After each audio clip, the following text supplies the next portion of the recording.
Blunt Talk with LT, episode 36. This episode is brought to you by Gwop.com, Gwop.com/podcast. Download every episode of Blunt Talk with LT and every episode of Ball Talk Daily. All right, so we're going to get into it. First things first, RIP Nipsey Hussle. Very unfortunate shit that happened over the weekend. I'm going to get into that a little later.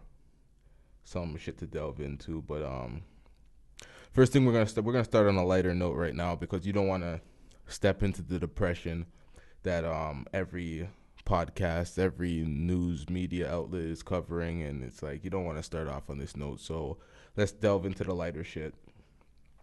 All right, so we're talking Nav. Nav was in a recent interview talking about TMZ and how TMZ would ignore him. He would jump out with all his jewelry out in prominent LA clubs, jump in his Lambo truck, and they'll just walk right by him, take no pictures, and he's just looking at them, waiting for pictures and waiting for that type of paparazzi coverage. And then he was recently on TMZ. I'm not going to put the video up, copyright claims and all sorts of fuck shit. He was recently on TMZ, and he was like, "Mama, we made it. Glad, thanks for the coverage.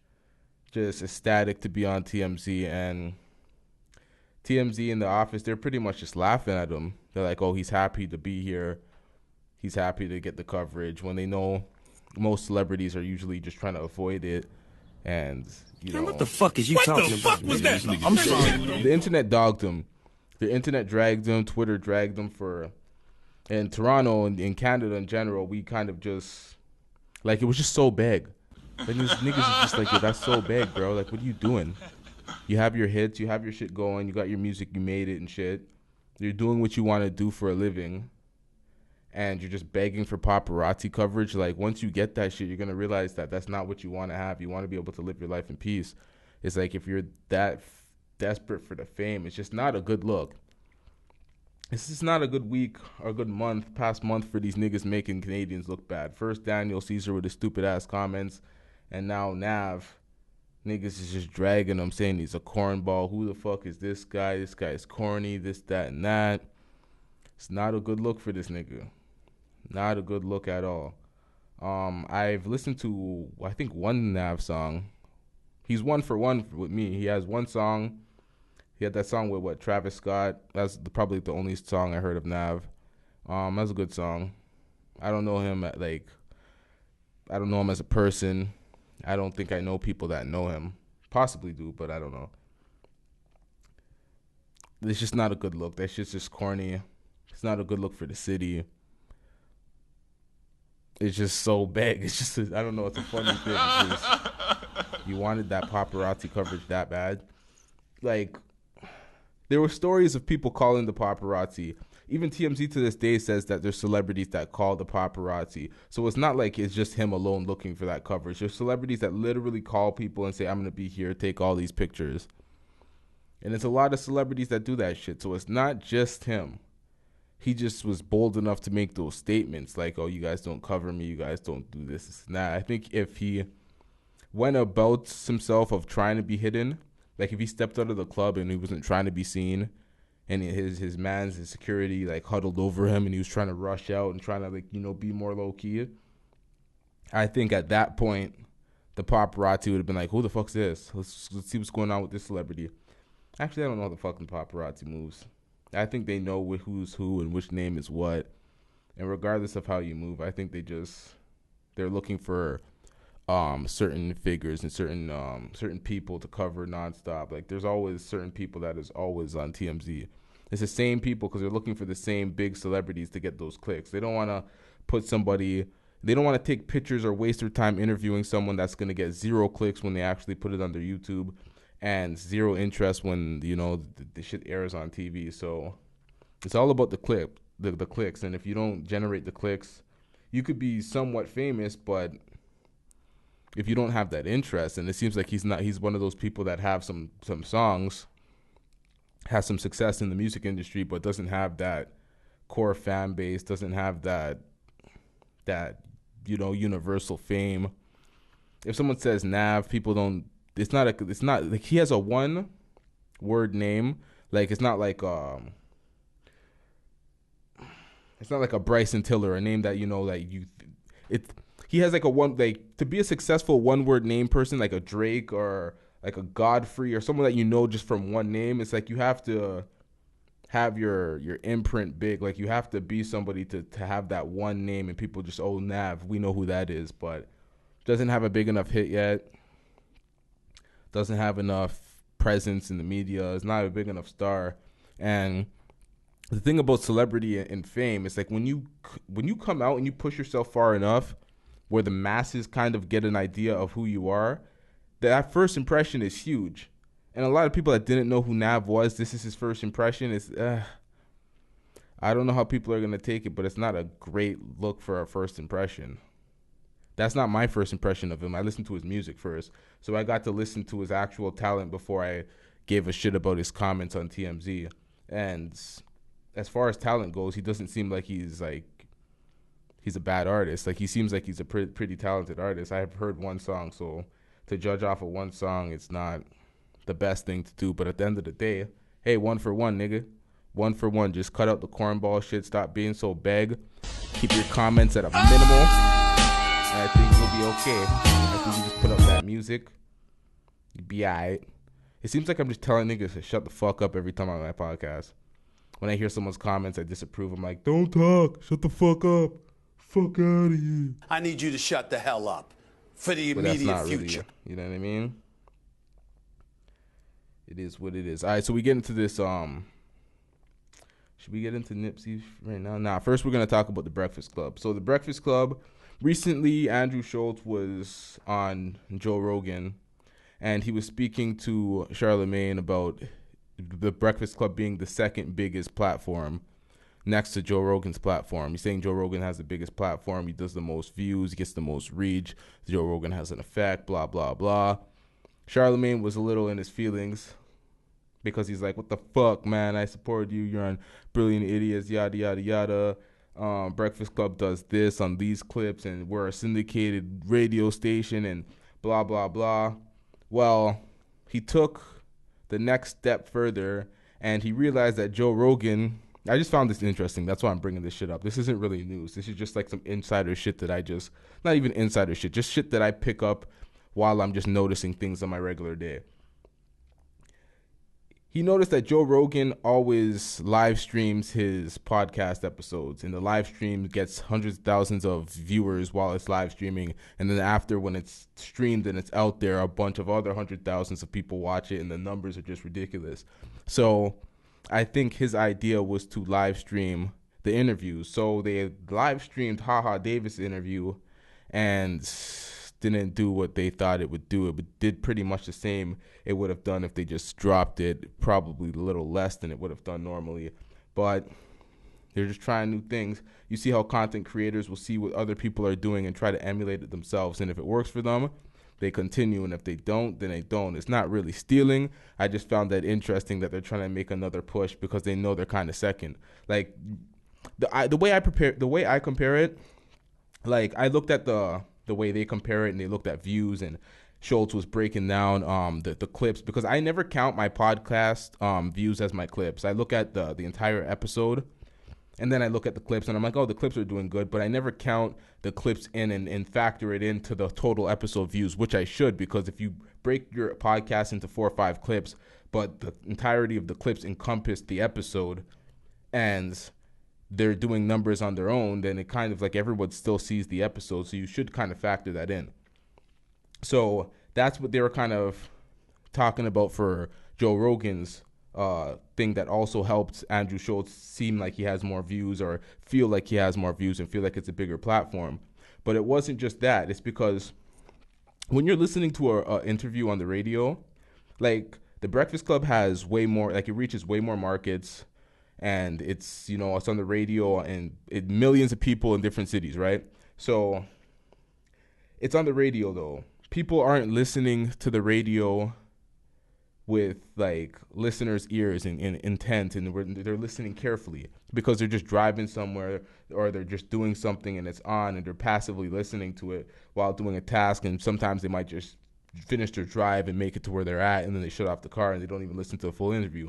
So those views don't have maximum retention. So I don't take that in as being such a big flat platform if you're on a radio interview, because sometimes people aren't getting the full interview and getting for the full pieces.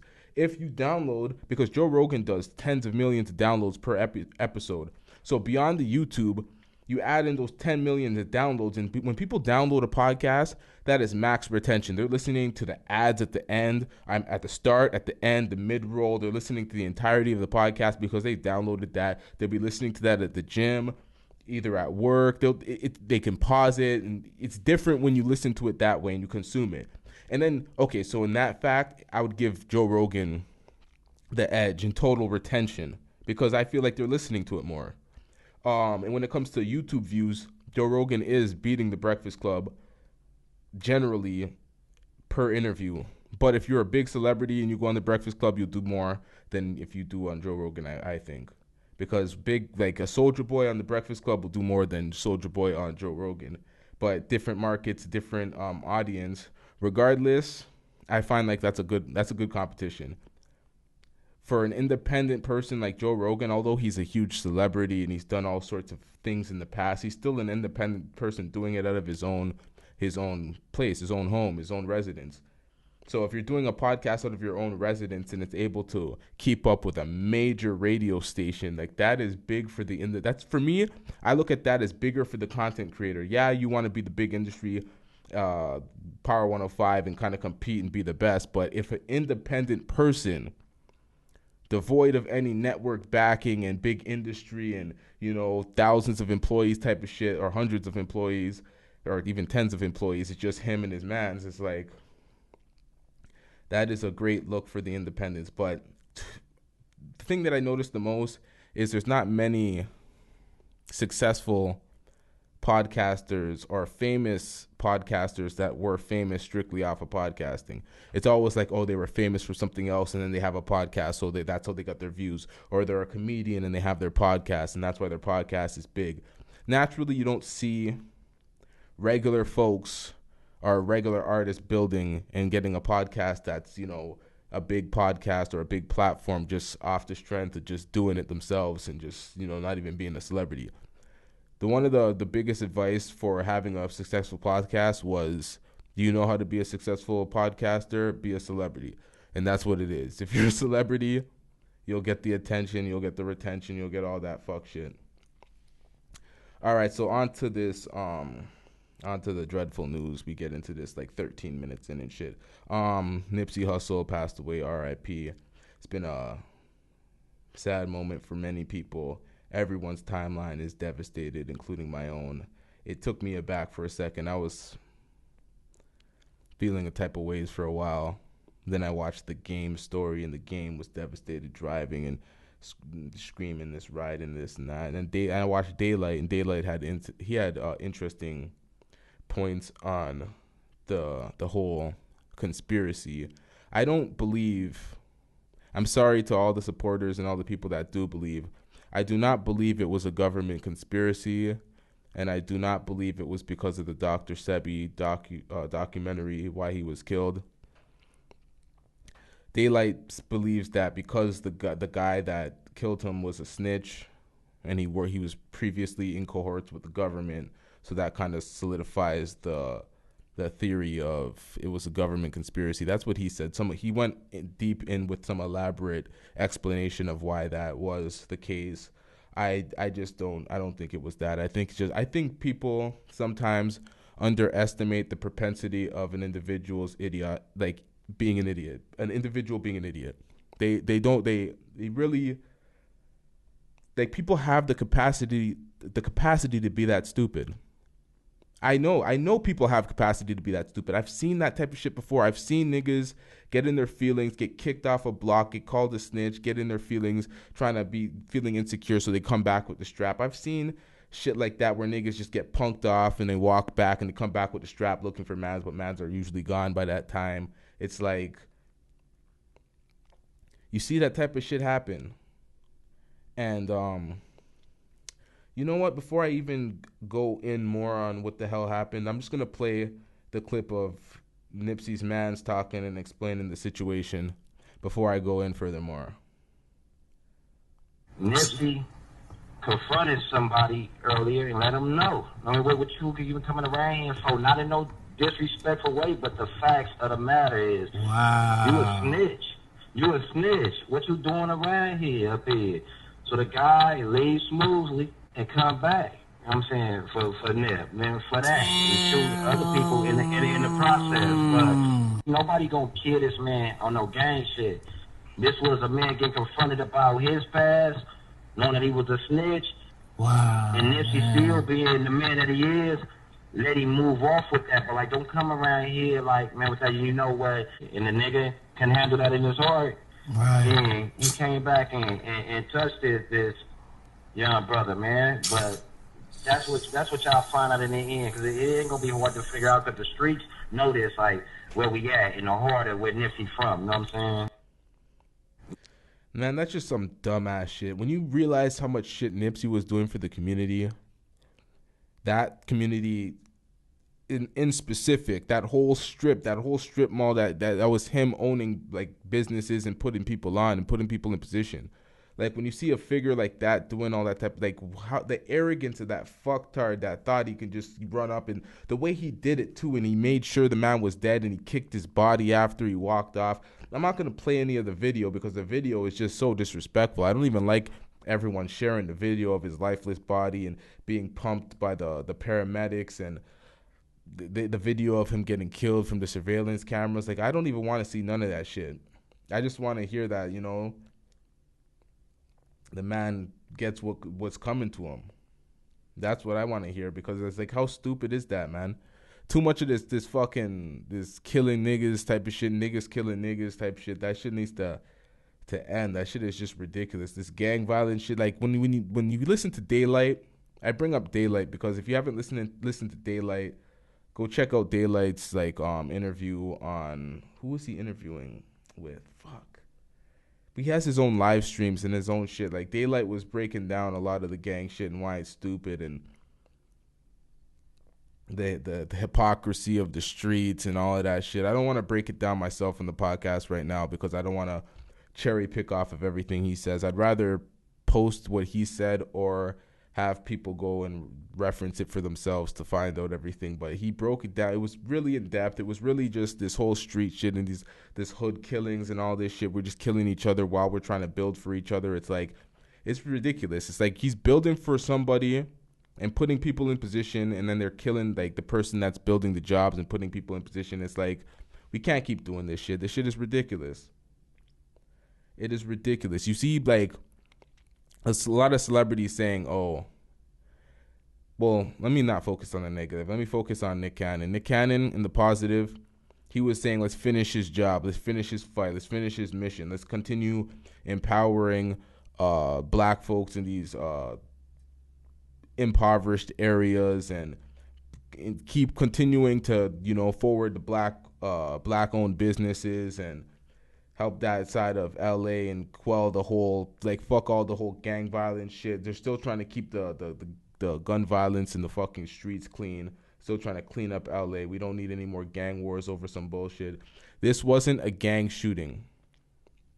It was not a gang shooting. It was an individual that was a snitch, a bitch ass nigga getting told to don't come around here because that's not what you know what I mean? Don't come around here type of shit. You heard how Nip's man broke it down. It was just quite simple. He wasn't even disrespectful. It's just like, yo, don't come around the premises. You're going to heat it up with, like, you know what I mean? Type of shit. Man came back in his feelings on some bullshit. It was an individual in his fucking feelings being stupid as fuck, throwing away Nip's life and throwing away his stupid ass life. And, like, I don't know. I'm not going to put up the picture of the dude that is being put on the Breakfast Club as Donkey of the Day, and police are saying this is the suspect and this and that because he hasn't been found convicted. The camera, from what has been shown, is not clear that it's him, so I don't want to put him on blast. I don't want to be convicting people before they're actually confirmed, because at the moment of shooting this, it's not 100% confirmed. We would like to believe that it's this fucking pussy, but I ain't going to put his picture up, and I'm not going to air out his name because we don't know 100%.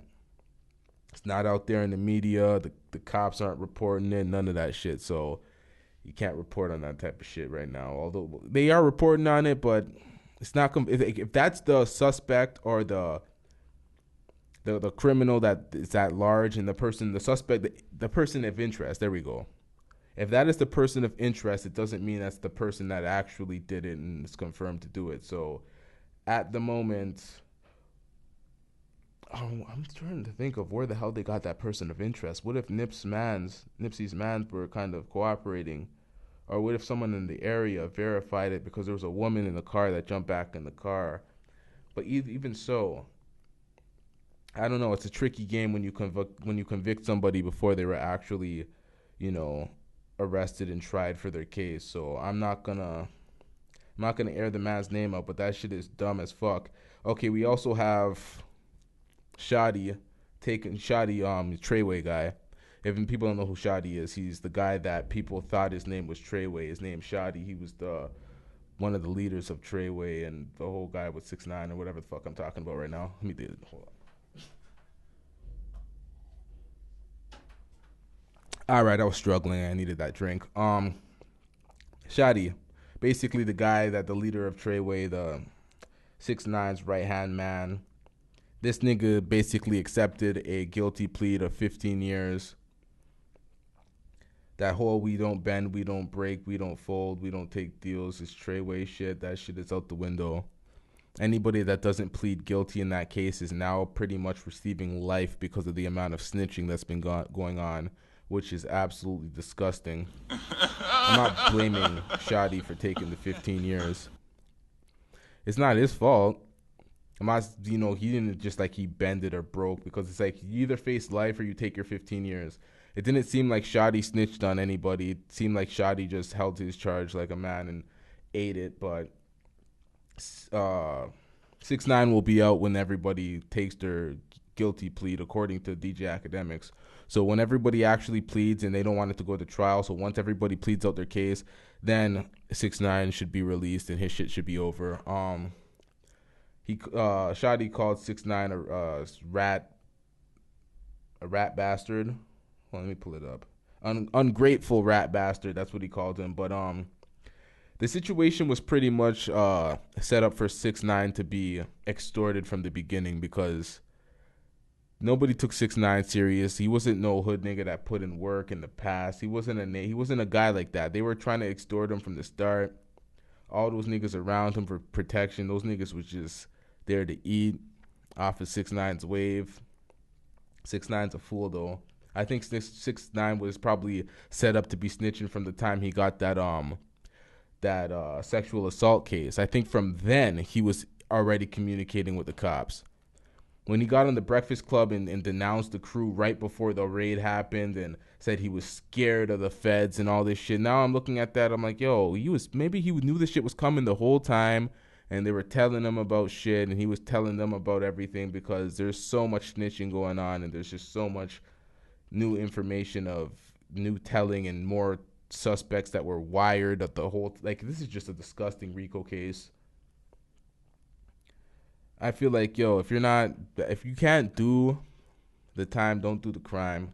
Don't do the crime, period. Niggas need to start businesses and start getting their shit legit. This fuck shit is just, the streets, Daylight said it the best. The streets ain't the streets. The streets ain't real. Niggas would shoot at niggas and kill niggas all day, but the cops they're throwing their guns and they're running and they're facing time and they're snitching on their mans, and it's just, the streets ain't real. Daylight said it the best. Don't get caught up in it if you ain't about that lifestyle like 6ix9ine and end up snitching. 6ix9ine's not gonna have a career after this shit. He's gonna come out and think he has a career, and people think he might still have a career. His style and the way he ain't doing all that shit. He's not gonna have any career after this. That shit is over for him. This has been a pretty down episode. Even talking about this shit, it's I really don't care. I'm just thinking about the whole Nipsey situation, and this shit is fucked. I need more information on the whole Dr.Sebi and his rituals and his practices, because a lot of people were on Twitter denouncing him and saying he was rubbing avocado on people and saying it cures AIDS and saying he was full of shit. But I don't know that to be true. I need to see the documentary, and there's too much government conspiracy surrounding this guy's name for him to be for me to think he's completely full of shit. I don't think that's the case. I need to do my research and look into it before I speak on it. But all I know is that it doesn't seem to be a conspiracy surrounding that. It just seems to be one flagrant idiot stepping out of line, being so arrogant to think that he can, take out one of our most loved, prominent figures. That's what it seems like to me. Yep. All right, Blunt Talk with LT, StackWop.com. Yerp.